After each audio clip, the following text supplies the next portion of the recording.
ইউরোপের দেশ লিথুয়ানিয়ার বিপক্ষে আন্তর্জাতিক ফিফা ফ্রেন্ডলি ম্যাচ খেলার প্রস্তাব পেয়েছে বাংলাদেশ। বাংলাদেশকে নভেম্বর উইন্ডোতে খেলার আমন্ত্রণ জানিয়েছে এই দেশটি।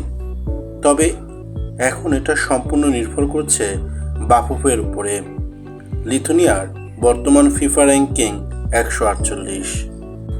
Lithuania Netherland, France, Poland, Denmark এবং ফিনল্যান্ডের মতো ইউরোপীয় পরাশক্তি দলগুলোর সাথে প্রতিদ্বন্দ্বিতা করে।